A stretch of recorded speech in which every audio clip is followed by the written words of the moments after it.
जब हमार शादी भइल त हम 34 साल के रहनी। हमार उम्र बढ़ गल रहे। सब कोई अजीब नज़र से हमरा के देखत रहे कि दुल्हन त बड़ा बुढ़ा बाड़ी। हमार मजाक उड़ावत रहे, लेकिन हम दुल्हन बन के बहुत खुश रहनी। सपना भी सजा ले रहनी। हम दुल्हन बन के अपन ससुराल पहुँचनी त ई देख के हैरान रह गईनी कि उहाँ तो कौनो खुशी के माहौल ही नइखे। मेहमान विदाई के बाद ही शायद अपना अपना घरे चल गइल बारे। हमार सास हमरा के कमरा में ले जाके बैठा देहली। ना कौनो रस्म ना कौनो स्वागत। ऐसन मालूम होत रहे जैसे जबरदस्ती शादी भइल बा। हम जब कमरा में कदम रखनी त हमरा बहुत अजीब लागल, काहे कि कमरा बिल्कुल भी सजल ना रहे। जैसे नईकी दुल्हन के आवे से कौनो खुशी ही नइखे। हमार सास हमरा के बिछौना के बीच में बैठा देहली और कहली हम खाना भिजवावा तानी, पर हम अपना सास के मना कर देहनी। फिर हमार सास हमरा काली बैठ गईली और हमरा के देखे लगली। बाहर से तो वो बहुत अच्छा रहली, पर उनकर नज़र बहुत अजीब रहल। हमरा के घबराहट होखे लागल।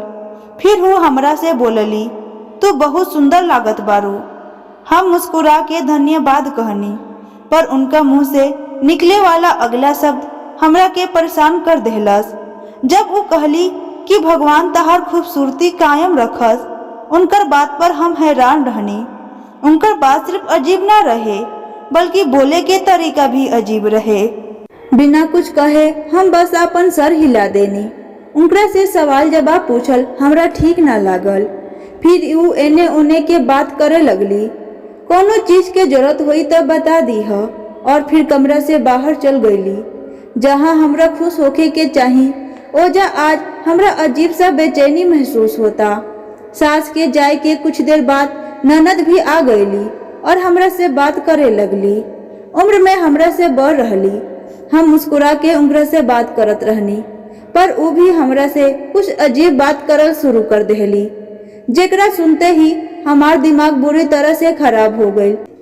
पल भर में हमरा लागल कि जैसे सब बदल जाई और ई शादी बहुत भयानक रूप ले ली। हमार ननद हमरा से कहली कि इतना मेकअप काहे कैले बारू। उनकर बात हमरा बहुत अजीब लागल, काहे कि मेकअप तो हर दुल्हन ज्यादा ही करेली। हम उनका बात के कोनो जवाब ना देहनी। फिर वो पूछली कि तहार उम्र कितना बा, पर हम खामोश रहनी। दिल करत रहे कि हम उनकरा के पकड़ के कमरा से बाहर निकाल दी। फिर से दोबारा पूछली तहार उम्र बहुत बड़ा बा शादी के हिसाब से, वैसे अब तक तहार शादी काहे ना भइल रहे। कहीं कोनो ऐब या दिक्कत तो नइखे जो अभी तक तोहर शादी नइखे भइल। उनका सवाल हथौड़ा के तरह हमरा लागल। दिल कैलस कि उनकरा से पूछी कि तहर भाई में कौन ऐब रहे जे कि उनकर शादी अभी तक ना भइल रहे, जबकि उ त हमरा से 1 साल बड़ा बारन। पर हम ना पूछ पैनी और खामोश रहनी। फिर उ कहली कि चल छोड़ा, शादी ब्याह तो भगवान के मर्जी से होला। वैसे हमरा भाई के खूबसूरत औरत पसंद बारी, ना कि मेकअप से खूबसूरत औरत। वरना बस सूरत लड़कियन के तो वो मुंह भी ना लगावेलन। हम उनका बात पर खामोश रहनी। वो जो अपना भाई के इतना पसंद बतावत रहली तो दिल में सवाल उठल कि उनका भाई के पसंद के मुताबिक कौन अपन बेटी उनका के दी। पर हम कुछ ना कहनी। आज हमार पहला दिन बा। अगर आज हम कुछ कहती तब बदजुबान मशहूर हो जाए। फिर वो कहली हमरा भाई के बदसूरत लड़की पसंद नहीं खे, पर औरत जैसन होखो ओकरा हाथ में बा कि वो अपना पति के अपना दीवाना बना ले। उम्मीद करतानी कि तू भी इहे करबू, हमरा भाई के अपन दीवाना बना लेबू। इतना कह के वो मुस्कुरा के बाहर चल गईली, जबकि हमरा आगे के जिंदगी बहुत खराब नजर आवे लागल। हम अपना दिमाग से सब कुछ हटा देहनी। हम अभी लेटल ही रहनी कि अचानक से हमार पति आ गईले। हम फौरन उठ के बैठ गईनी। जब हमार पति हमरा पास आके कहलन कि ई सब का ह, हम उनका ई सवाल पूछे पर परेशान हो गईनी। फिर वो कहलन इतना मेकअप काहे कैले बारू। इतना मेकअप करके तू इतना सुंदर लागत तारू। मेकअप करके तो हर कोई सुंदर लाग सकेला। जाके अपन मुंह धो के आवा, ये मेकअप हटावा। और अगर मेकअप उतरला के बाद भी तू इतना सुंदर ना लगबू तो हम तहरा के तलाक दे देम। अपन पति के मुंह से ये बात सुन के हम परेशान हो गई नी। हम परेशान बैठा रहनी जब हमार पति हमरा से कहलन, अभी तक काहे बैठल बारू, जाके मुंह धो के आवा। पति के गुस्सा कैला पर हम जल्दी से उठ के बाथरूम में चल गए नी। अंदर जाके हम बहुत ज्यादा परेशान खड़ा रहनी। और अब का करी, अगर हमार पति के हमार चेहरा पसंद ना आइल तो हमार तलाक हो जाई। हम बहुत ज्यादा परेशान रहने। काफी देर तक बाथरूम में रहला के बाद भगवान से प्रार्थना करत हम अपन सारा गहना उतरनी, कपड़ा बदल के और मेकअप साफ करके बाहर निकलनी। तब देखनी कि हमार पति सुत गइल बारन। हम भगवान से हाथ जोड़ के धन्यवाद कहनी और एगो लंबा सांस लेके कहनी कि आज रात गुजर जाए, कल तो हमार मम्मी आ जइहन और सब कुछ संभाल लीहन। हम धीरे से बिस्तर पर अपना पति के बराबर में सुत गईनी। लेकिन अभी कुछ समय ही गुजरल रहे जब हमार पति, हमार नाम राधिका बा, हमार उम्र 34 साल बा, हम बिहार के रहे वाला बानी और हमार परिवार में सिर्फ हमार मम्मी बारी जो अक्सर बीमार रहेली, वो दिल के मरीज बारी। हम जब छोट रहनी तब हमार पापा के मौत हो गई रहे। हमार पापा कारोबारी इंसान रहलन, जबकि हमार मम्मी घरेलू औरत रहली। पापा के चले जाए के बाद मम्मी कारोबार ना संभाल सकली। ऐसे पापा के कारोबार खत्म हो गई। हमने के अपन घर 2 ताला के रहे, ऊपर वाला हिस्सा किराया पर दे देली और नीचे बच्चन के ट्यूशन पढ़ावस। हमने के खर्चा आसानी से पूरा हो जात रहे। लेकिन हमार मम्मी एक बात से बहुत परेशान रहली कि हमार घर ना बसी और हमरा से कोई शादी ना करी। काहे कि हमरा अंदर एक बहुत बड़ा ऐब बाटे कि बचपन से ही लोग हमरा से कटके रहेला। काहे कि हम बहुत बदसूरत बानी। जब हम स्कूल जाई तब कोई हमार दोस्त ना बने। जब हम जवान भइनी तब बाकी के खानदान के लोग हमनी से दूरी बना लेलस। पहले तो चाचा और मामा हमरा से बहुत प्यार करत रहलस, पर वो लोग ई डर से हमनी के बुलाइल और घर आइल बंद कर देलस। काहे कि उनके घर में जवान लड़का बारे। उनका डर रहे कि कहीं मम्मी हमार शादी के खातिर उन लोगों के पीछे ना पड़ जाए। हमारा इतना बड़ा ऐब से हमार मम्मी बहुत परेशान रहली कि उनकर बाद हमार का होई। अब सारी जिंदगी तो हम घर पर ना बैठ सकत बानी। यही फिक्र से वो डिप्रेशन के मरीज हो गईली। हर समय हमार रिश्ता और नसीब के खातिर भगवान से प्रार्थना करत रहस। हम भी बहुत परेशान रहनी। अब हमरो लागे लागल कि अब हमार शादी ना होई। घर पर अगर कोई आवे तो मम्मी से अफसोस जतावे जैसे हम कोनो बेकार चीज बानी। एक समय यही गन गुजरत रहल। जब हम 18 साल के भइनी तब हमार मम्मी रिश्ता खोजल शुरू कर देली। रिश्ता भी बहुत आवे लेकिन हमरा के देखते ही मना करके चल जावे। सालों गुजर गई पर हमार शादी अभी तक ना भइल। जब हम 25 साल के भइनी हमरा खातिर एगो रिश्ता आइल, पर हमरा के उ लोग देखते ही मम्मी के इतना बात सुनावे लागल कि हमरा मम्मी के दिल के दौरा पड़ गई। और फिर उम्र बढ़ला के साथ रात रिश्ता मिलल भी बंद हो गई। घर के हालत भी बिगड़ गई रहे। मम्मी के दवाई और इलाज भी रहल तो हम एक अस्पताल में नौकरी करल शुरू कर देनी। हमार उम्र 34 साल के हो गई और अब तक दिमाग से शादी के ख्याल भी निकल गए रहे। जब एक दिन हम घर आईनी तब मम्मी बहुत खुश लागत रहली। उनकर खुशी देखे लायक रहल। हम जैसे ही घर में घुसनी तब मम्मी हमरा मुंह में मिठाई डाल देली। हम तो हैरान से मम्मी के देखे लगनी कि इतना खुश आज का बात बा। तब मम्मी कहली कि हमार रिश्ता पक्का हो गइल बा, अगला महीना के आखिर में शादी बा। हमरा तो ई बात पर यकीन ही ना होत रहे।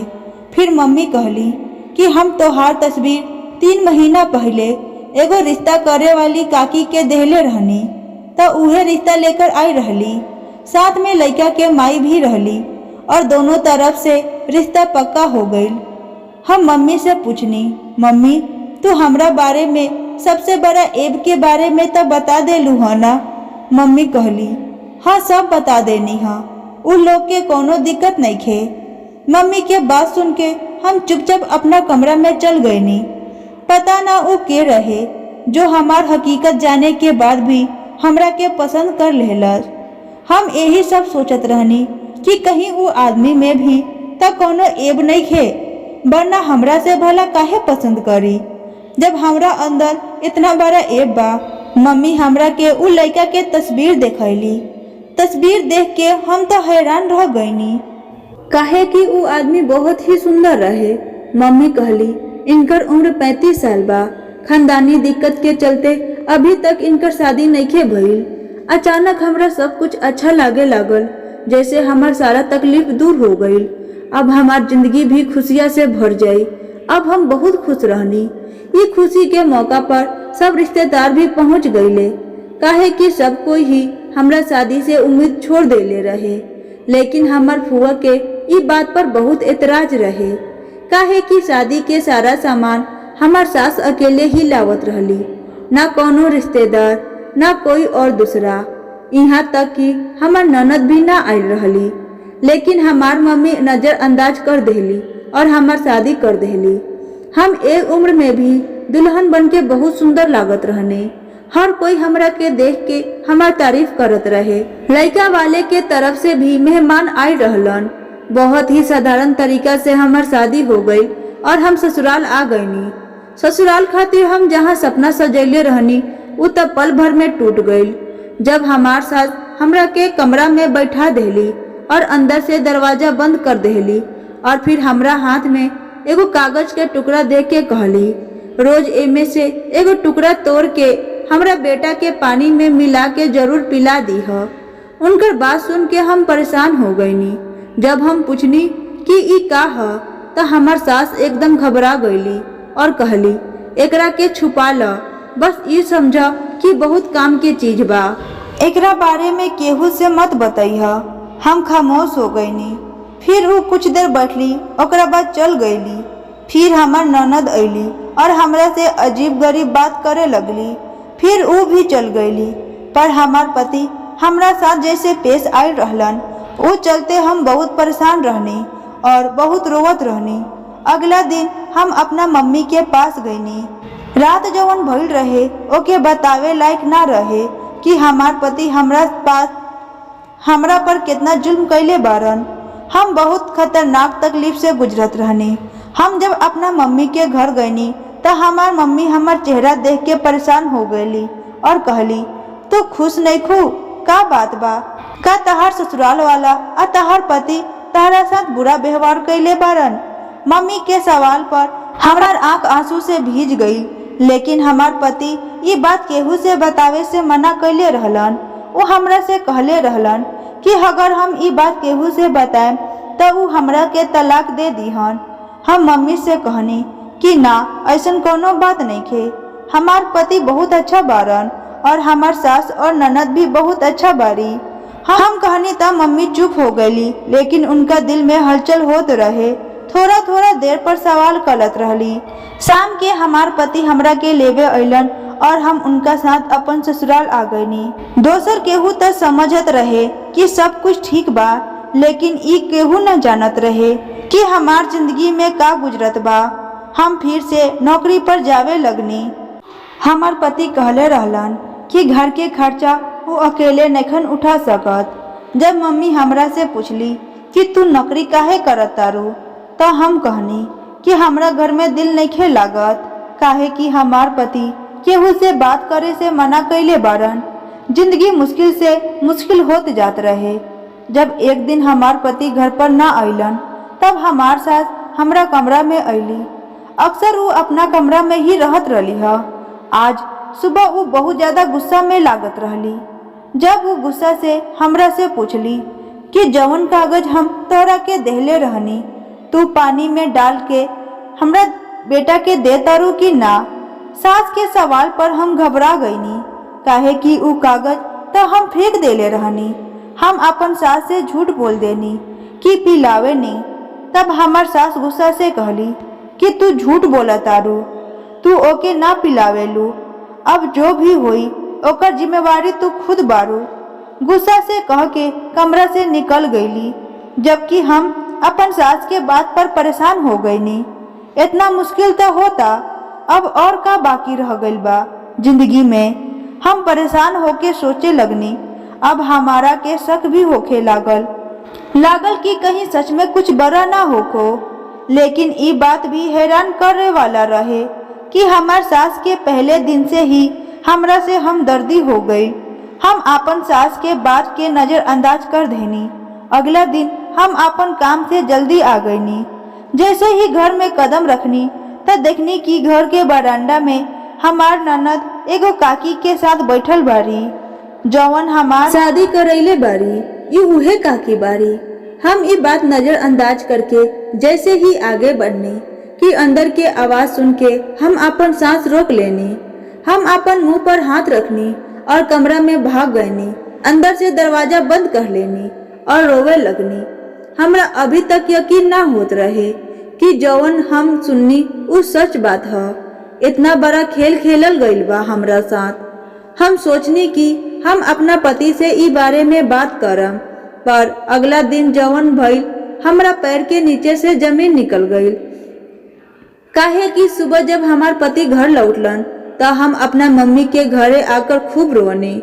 हमार रोवला से मम्मी घबरा गईली और हमरा से रोवे के वजह पूछली। हम रोते रोते सब कुछ बता देनी।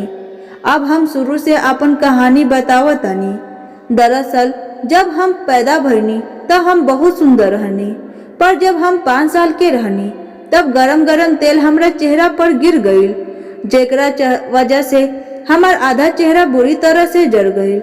हमार मम्मी बहुत भगवान से प्रार्थना कैली। सब कोई मम्मी के सिर्फ तसल्ली देहल कि चेहरा ठीक हो जाई। हमार पापा हमार बहुत इलाज करैलन, पर कोनो फायदा ना भइल। समय गुजरला के साथ हमार चेहरा थोड़ा बेहतर तो हो गई, लेकिन हमार चेहरा के दाएं तरफ जल्ला के निशान हो गई। वो बहुत बुरा लागता रहे। यही से पढ़ल लिखल और अच्छा खानदान के होखला के बाद भी हमार रिश्ता ना होत रहे। लोग हमार सूरत देखते ही मना कर देते रहे। यही से हमार उम्र बहुत बढ़ गई रहे। जब हमार रिश्ता एगो काकी करैली और जब हमरा ई रिश्ता के हकीकत पता लागल, जब हम उनकर और अपन ननद के बात सुननी। ये रिश्ता करावे वाला काकी हमार रिश्ता लड़कन वालन को लालच देकर करैले रहली। हमार कोनो भाई नइखे, खुद कमानी, चेहरा पर एगो बहुत बड़ा दाग बाटे और हमार माई भी बीमार ही रहेली। माई के मर जाए के बाद ये घर हमार हो जाई, काहे कि हमार ससुराल वाला बहुत गरीब बारन और घर भी आपन नइखे। यही से लालच में आ गईले। ये रिश्ता वाला काकी इहो कहले रहली कि काम करके ऊ आपन खाई, बल्कि तारा लोग के भी दी, बोझ ना बने। ओकरा अंदर एगो ऐब बाटे, ओकरा वजह से ऊ हमेशा दबके रही। तलाक के डर लगा कर रखी है। और फिर हमार सास हमरा के ऊ कागज देली। हमरा अभी भी नहीं खे पता कि ऊ कागज का चीज के रहे। और पहले दिन से हमार ननद और हमार पति हमरा के बस सूरत कहल शुरू कर देलस, ताकि हम आगे एगो शब्द ना बोली। रात हमार पति जौन हमरा साथ कैलन ऊ शायद दुनिया के कोई भी मर्द अपना पत्नी के साथ ना करत हुई। हमार पति हमरा से कहलन कि मेकअप उतार और हमार चेहरा अच्छा ना लागल तो हम तारा के तलाक दे देम। ये सुन के हम डर गईनी, काहे कि हमार चेहरा पर तो इतना बड़ा दाग बाटे। वो रात हम चादर ओढ़ के सुत गईनी। जब हमार पति हमार चेहरा से चादर खींचलन और हमरा के देख के अगला पल चिल्ला के कहलन, इतना बड़ा धोखा, तू तो इतना बदसूरत बारू कि हम 1 मिनट भी तारा साथ नहीं रह सकत। जब हमार पति कहलन कि हम तारा के तलाक दे दे, तो हम रोते रोते कहनी कि हम हाथ जोड़तानी, ऐसा ना करी, हम कहाँ जाएं। इतना हमरा विनती कैला पर भी हमार पति ना मानत रहलन। फिर हम उनका के समझाइनी कि अगर वो हमरा साथ ऐसा करिहन तब मम्मी के का होई। कुछ देर वो चुप रहलन। फिर हमरा सामने एगो शर्त रखलन कि हम दोसर शादी करम और तू अपना मर्जी से और खुश होके ओकरा के अपनैबू और नौकरी करके अपन खर्चा तू खुद उठैबू। अपन पति के ई बात पर हम मान गईनी। ई जहर के घूंट हम पी लेनी, लेकिन हमार पति शादी से पहले ही हमरा बारे में जानत रहलन। सब कुछ जानला के बाद अपन मर्जी से हमरा से शादी कैलन। ई सदमा बहुत बड़ा रहल। हम यही गम में रहनी और अपना पति से बात करके फैसला करके रहनी। जब वो अगला सुबह ही एगो लड़की के लेके अइलन, शादी कर ले रहलन।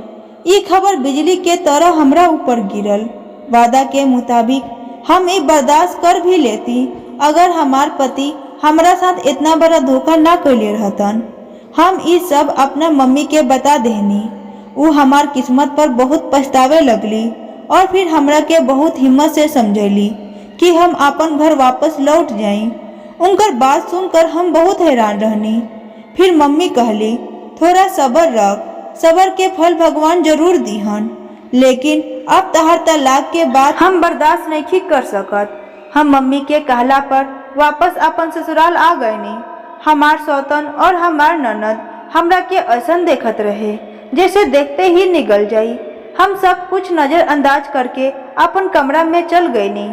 हमार पति अपना दूसरा बीबी से बहुत खुश रहलन, लेकिन अचानक घर में हमार ननद और सौतन के बीच लड़ाई होखे लागल। हमार ननद घर में सिर्फ अपन ही चलती रखत रहली हटे। अब हमार ननद बहुत पछतावत रहली, काहे कि हमार सौतन उनके शादी ना होखला पर और भाई के घर में पड़े रहला खातिर ताना देत रहली और हमार पति भी उनका के कुछ ना कहत रहलन। हमरा ननद के जल्द ही एहसास हो गई कि हमरा साथ वो कितना बड़ा जुर्म कैले बाड़ी। यही से वो रो रो के हमरा से माफी मांगने लगली। दिन बहुत तेजी से गुजरे लागल और शादी के 6 महीना गुजर गईल जब अचानक अस्पताल में एक मरीज आयल। एक्सीडेंट भइल रहे ओकर। ई देख के हमरा बहुत बड़ा धक्का लागल, काहे कि वो हमार ही पति रहलन और ओकरा पैर काटे के पड़ल। ऑपरेशन के बाद हमार पति अपाहिज हो गईलन। हमार सास और ननद बहुत दुखी रहल, जबकि हमार सौतन भी रोवत रहल। हमरा के त केहू दुखी होके के मौका भी ना देहलस। ये बात के हफ्ता गुजर गईल रहे जब हमार सौतन अपना नैहर जाके हमरा पति के तलाक के नोटिस भेजलस कि वो अब उनकर जिम्मेवारी और खर्चा उठावे के काबिल नहीं खन। वो वक्त हमार पति खातिर बहुत मुश्किल रहल जब एक दिन हमार पति हमरा के बुलैलन और हमरा सामने हाथ जोड़ के रोते रोते हमरा से माफी मांगे लगलन। हम उनकरा के माफ कर देहनी। वह बहुत शर्मिंदा रहलन। उनका आज पता चल गई कि सूरत से कुछ ना होला, बल्कि सीरत से जिंदगी अच्छा से गुजरेला। हम अपन सास से पूछनी कि वो कागज का चीज के रहे, कहीं वो कागज के वजह से त हमरा पति के ई हाल नहीं खे। त हमर सास हमरा बात पर धीरे से मुस्कुरा के कहली कि ताबीज रहल, जैसे तहार पति तहार खूबी देख सकस। हमार सास अपना बेटी और बेटा के करतूत से वाकिफ रहली। वो हमेशा से हमार भलाई ही चाहत रहली, मगर हम ना समझ सकनी। अब सब ठीक हो गई रहे। हमार पति और हमार ननद के ने अपन गलती के बहुत पछतावा रहे। बहन और भाई, इंसान के सीरत खूबसूरत होके के चाही, ना कि सूरत।